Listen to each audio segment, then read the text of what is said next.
పరోపకారి పాపన్న కథలలో 3వ కథ నిలబెట్టిన కాపురం. రాజుగారిచ్చిన 1000 వరహాల సంచి రొండిని కట్టుకుని పాపన్న తన గ్రామానికి బయలుదేరాడు. అతను ఒక కొండ పక్కగా పోతూ ఒక మలుపు తిరిగేసరికి చెట్టుకు ఉరిపోసుకుని చావడానికి ప్రయత్నం చేస్తున్న ఒక యువకుడు అతనికి కనిపించాడు. చూడడానికి వాడు పెళ్ళికొడుకులాగా కొత్త బట్టలు కట్టుకుని ఉన్నాడు కూడా. పాపన్న అతని చేతిలో ఉన్న ఉచ్చు లాగేసుకుని చెట్టు కొమ్మకు కట్టి ఉన్న తాటిని ఒక గుంజి గుంజి తెంచేసి, నీకేం కష్టం వచ్చింది? ఎందుకు చావాలనుకుంటున్నావు? నా వల్ల ఏమైనా సహాయం కావాలంటే చెప్పు, చేస్తాను అన్నాడు. ఆ మాటలు విని ఆ యువకుడు, నన్నెందుకు చావనిచ్చావు కావు? నేను బతికి ఉంటే అన్నీ కష్టాలే. కనీసం 100 వరహాలైనా లేంది ఈ మానం దక్కదు. నాకు ఇప్పుడు 100 వరహాలు ఎవరిస్తారు? లోకంలో అటువంటి దాతలే ఉంటే నేను ఆత్మహత్య చేసుకునే పరిస్థితి రాకనే పోను అంటూ ఏడవనారంభించాడు. పాపన్న వాణ్ణి ఓదార్చి, ఏడవకు, నీకు కావలసిన 100 వరహాలు నేనిస్తాను. వాటితో నీ కష్టాలు గట్టెక్కే పక్షంలో సుఖంగా బతుకు అంటూ రొండినున్న సంచి విప్పి 100 వరహాలు ఎంచి ఆ యువకుడి చేతిలో పోశాడు. ఆ యువకుడు వాటిని అందుకుంటూనే ఎటో పారిపోయాడు.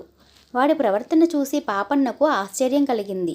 తాను బుద్ధిపూర్వకంగా ఇచ్చిన సొమ్మే కదా, దొంగతనం చేసిన వాడిలాగా ఎందుకలా పారిపోవాలి? ఎంత ఆలోచించినా ఈ ప్రశ్నకు పాపన్నకు సమాధానం దొరకలేదు. పాపన్న చుట్టూ కలయజోడగా ఒక చిన్న మూట కనిపించింది. ఆ మూట ఆ యువకుడిదే అయి ఉండాలి. ఎందుకంటే ఆ యువకుడు ధరించిన కొత్త బట్టల్లాంటివే మరొక జత ఆ మూటలో పాపన్నకు కనబడింది. పాపన్న తన ఒంటిపై ఉన్న గుడ్డలను విప్పేసి ఆ కొత్త బట్టలు కట్టుకుని తన దారిన బయలుదేరాడు. పాపన్న కాపాడిన యువకుడు ఒక అభాగ్యుడు. వాడి పేరు శ్యామన్న. వాడికి తండ్రి లేడు. చిన్నతనం నుంచి చెడు సావాసాలు చేసి తల్లి మాట వెనక డబ్బంతా తగలేసి చివరకు అప్పుల పాలయ్యాడు. బాకీదారులు తొందర పెట్టసాగారు. శ్యామన్నకు 5 ఏళ్ల క్రితం పెళ్ళి అయింది. భార్య ఈడేరినా కూడా వాడు ఆమెను కాపురానికి తెచ్చుకోలేదు. ఆమెను తీసుకుపోమ్మని మామగారు తొందర పెట్టసాగాడు. ఒక వంక బాకీదారులు ఇల్లు స్వాధీనం చేసుకుని తల్లిని తనను ఇంటి నుంచి గెంటేలాగా ఉన్నారు. మరో వంక భార్యను తీసుకుపోమ్మని మామగారు ఒత్తిడి చేస్తున్నారు. ఈ పరిస్థితిలో ఏమి చెయ్యాలో శ్యామన్న తేల్చుకోలేకపోయాడు. వాడి అప్పుల మాట తల్లికి కూడా తెలియదు. అందుచేత ఆమె వాణ్ణి పోరు పెట్టి అత్తవారింటికి పంపించింది. అత్తవారు సంతోషించి వాడికి కొత్త బట్టలు పెట్టి మర్యాదలన్నీ చేసి 2 రోజులు ఉండమని బతిమాలారు. కానీ వాడు వాళ్ళ మాట వెనక తన భార్యతో సహా వచ్చిన రోజు సాయంకాలమే ఇంటికి బయలుదేరాడు. త్వరలోనే చీకటి పడింది. భార్యాభర్తలు ఆ రాత్రి ఏ చెట్టు కిందనో పడుకున్నారు. భార్యకు కాస్త కునుకు పట్టగానే శ్యామన్న లేచి తప్పుడు దారిన బయలుదేరి పర్వతం సమీపానికి వచ్చాడు. తాను ప్రాణం తీసుకోవడం తప్ప వేరే మార్గం లేదనిపించింది. వాడా పని చేసే ప్రయత్నంలో ఉండగా దేవుడల్లే పాపన్న వచ్చాడు. అతడికి బాకీలు తీర్చడానికి సరిపడే సొమ్ము కూడా ఇచ్చాడు. శ్యామన్న మొదటి ఆలోచన ఆ 100 వరహాలు పాపన్న మళ్ళీ తీసేసుకుంటాడనే. ఆ భయంతోనే వాడు తన మూట కూడా మరిచిపోయి పారిపోయాడు. కానీ కొంత దూరం వెళ్ళాక వాడికి మరొక ఆలోచన వచ్చింది. ఈ 100 వరహాలతో ఇల్లు మాత్రమే దక్కుతుంది. అయితే పాపన్న సంచిలో ఇంకా ఎన్నో వరహాలున్నాయి. అవి కూడా సంపాదించగలిగితే తాను నిశ్చింతగా కొంతకాలం పాటు ఒక వెలుగు వెలగవచ్చు. శ్యామన్న పాపన్నను దొంగ దెబ్బ కొట్టి అతని వద్ద ఉన్న సంచి కాజేయ నిశ్చయించుకుని ఒక పెద్ద రాయి తీసుకుని పాపన్న వచ్చే దారిలో మాటు వేసి కూర్చున్నాడు. కొంతసేపు గడిచాక పాపన్న అడ్డుగా వచ్చాడు. అతన్ని దాటిపోనిచ్చి వెనకపాటున్న శ్యామన్న పాపన్న తల మీద బలంగా రాయితో కొట్టాడు. పాపన్న స్పృహ తప్పి పడిపోయాడు. శ్యామన్న అతని రొండిన ఉన్న సంచి తీసుకుని దూరంగా వెళ్ళి ఒక రహస్య ప్రదేశంలో సంచి విప్పి వరహాలు ఎంచుకున్నాడు. అంత డబ్బు చేతికి రాగానే శ్యామన్న మనస్థితి పూర్తిగా మారిపోయింది. ప్రాణం మీద మమత తిరిగి వచ్చింది. భార్య మీద ఎక్కడలేని అభిమానము పుట్టుకొచ్చింది. తాను అది వరకు గడిపిన జీవితం మీద రోత కూడా పుట్టింది. ఇక నుంచి సన్మార్గంలో బతకాలని నిశ్చయించుకున్నాడు. తన భార్య ఏమై ఉంటుందా అనుకుని శ్యామన్న పుట్టింటికి తిరిగి వెళ్తుందని నిశ్చయించుకున్నాడు. తన దగ్గర ఇప్పుడు పుష్కలంగా డబ్బు ఉంది గనక పట్నం వెళ్ళి భార్యకు నగలు చీరలు కొనుక్కుని అత్తవారింటికి వెళ్ళి అక్కడ కొన్ని రోజులు సరదాగా గడిపి తర్వాత తన గ్రామం వెళ్ళటానికి నిశ్చయించుకున్నాడు. తెల్లవారినాక శ్యామన్న నగరం చేరుకున్నాడు. నగల వర్తకుడి దుకాణంలోనికి వెళ్ళి నగలు బేరం చేయసాగాడు. అయితే శ్యామన్న చేతిలో ఉన్న సంచిపై రాజముద్రలుండడం గమనించిన నగల వర్తకుడు రహస్యంగా తన మనిషి ద్వారా రాజుగారికి కబురు పంపి నగలు చూపించే మెష మీద కబుర్లు చెబుతూ శ్యామన్నను చాలాసేపు దుకాణంలో కూర్చోబెట్టాడు. చివరకు రాజభటులు వచ్చి శ్యామన్నను పట్టుకుని రాజుగారి ఎదుట పెట్టారు.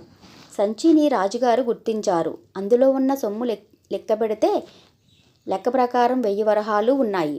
1 వరహా కూడా ఖర్చు చేయడానికి కూడా శ్యామన్నకు అవకాశం దొరక్కపోయింది. నీకు ఈ సంచి ఎలా వచ్చింది అని రాజుగారు అడిగితే శ్యామన్న ఎవరో దాత ఇచ్చాడని చెప్పాడు. ఎందుకు ఇచ్చాడంటే చెప్పలేకపోయాడు. మీదే గ్రామం అని అడిగితే శ్యామన్న తన గ్రామం పేరు చెప్పక మరో గ్రామం పేరు చెప్పాడు.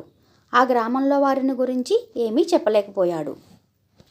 రాజుగారు అనుమానం మీద శ్యామన్నను ఖైదు చేయించి పాపన్న క్షేమంగా ఇల్లు చేరినది లేనిది తెలుసుకురమ్మని భటులను పాపన్న ఇంటికి పంపాడు. ఈ లోపల అక్కడ శ్యామన్న భార్య పద్మ తన భర్త లేచి వెళ్ళిపోయిన కొద్దిసేపటికే నిద్రలేచింది. తన భర్త తనను ఒంటరిగా వదిలి ఎటో వెళ్ళిపోయాడని నిశ్చయించుకున్నాక ఆమె శ్యామన్న ఊహించినట్లుగా పుట్టింటికి పోలేదు.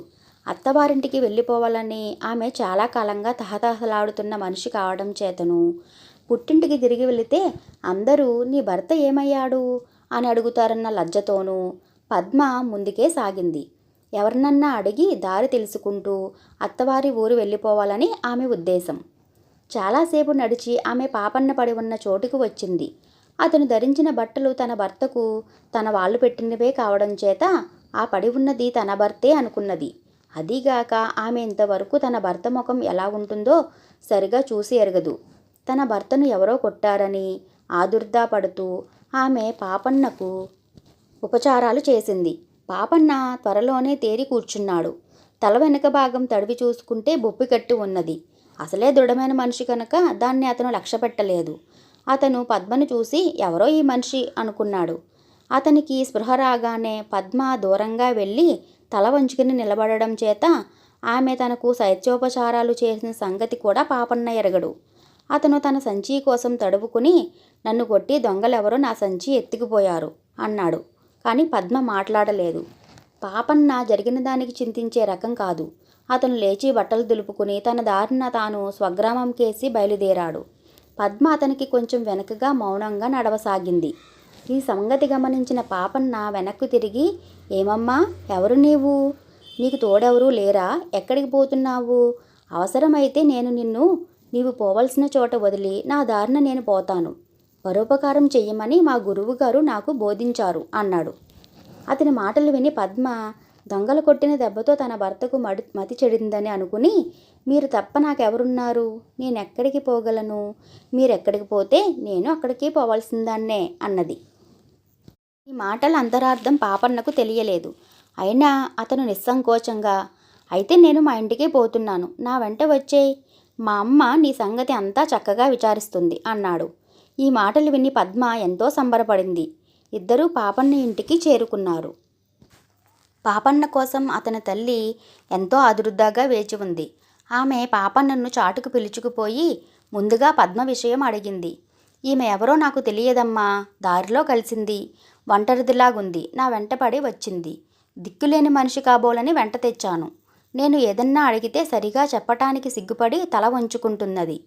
నీవే ఆమె విషయం విచారించు, చేతనైన సహాయం చేద్దాం అన్నాడు పాపన్న. తరువాత అతను తల్లికి తన చదువు గురించి, రాజకుమారుని రక్షించడం గురించి, రాజుగారు చేసిన సన్మానం గురించి, ఇంటికి వస్తుండగా ఆత్మహత్యా ప్రయత్నంలో ఉన్న యువకుని గురించి, తర్వాత తనను దారిలో దొంగలు కొట్టి వరహాల సంచి కాజేయడం గురించి వివరంగా చెప్పాడు.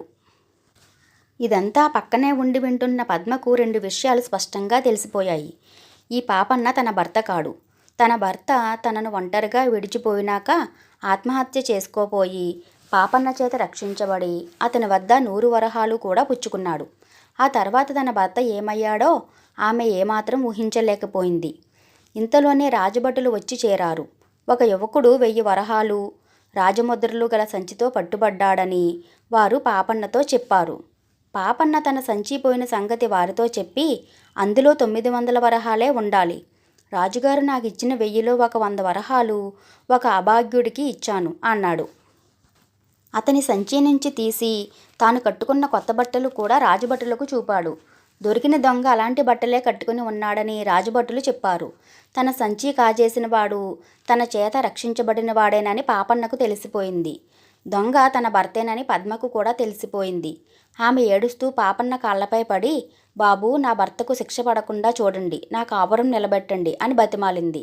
పాపన్న పద్మను దుఃఖించవద్దని చెప్పి రాజభటుల వెంట రాజుగారి వద్దకు వెళ్ళాడు. చెరలో ఉన్న శ్యామన్నను గుర్తుపట్టాడు. శ్యామన్న తాను చేసిన ద్రోహం ఒప్పుకుని తన పేదరికం ఎలాంటిదో వివరించి బావురుమని ఏడ్చాడు. శ్యామన్న కోసం కాకపోయినా ఏ పాపమూ ఎరగని పద్మ సౌఖ్యం కోరి పాపన్న రాజకుమారుడితో, శ్యామన్నను శిక్షించకండి, కావలిస్తే వాడి శిక్ష నేను అనుభవిస్తాను. ఆ పిల్ల చాలా మంచిది, కొత్తగా కాపురానికి వస్తున్నది, భర్తతో సుఖపడాలని ఎంతగానో కలలు కన్నది. నా 1000 వరహాలు కావాలంటే వాళ్ళకే ఇవ్వడానికి నిశ్చయించాను. ఒకరికి కష్టం కలిగించడం తేలిక, సుఖం కలిగించడం గొప్ప విషయం అన్నాడు. పాపన్న చెప్పిన మాటల ఫలితంగా రాజకుమారుడు శ్యామన్నను శిక్షించకుండా వదిలిపెట్టడమే కాకుండా అతను భార్యతో సుఖంగా కాపురం చేయడానికి తగినంత ధనం కూడా ఇచ్చాడు. పాపన్న శ్యామన్నను తన ఇంటికి తీసుకుపోయి అతనికి పద్మను అప్పగించి, ఇది వరకు ఏం చేశావో చేశావు, ఇకనైనా బుద్ధిగా బతుకు, నీ భార్య రత్నం లాంటిది అని హితవు చెప్పి పంపించేశాడు. ఈ కథ మీకు నచ్చిందా? అయితే లైక్ చేయండి. ఇలాంటి మరిన్ని కథల కోసం మన ఛానల్ని సబ్స్క్రైబ్ చేసుకోండి. Thank you for watching.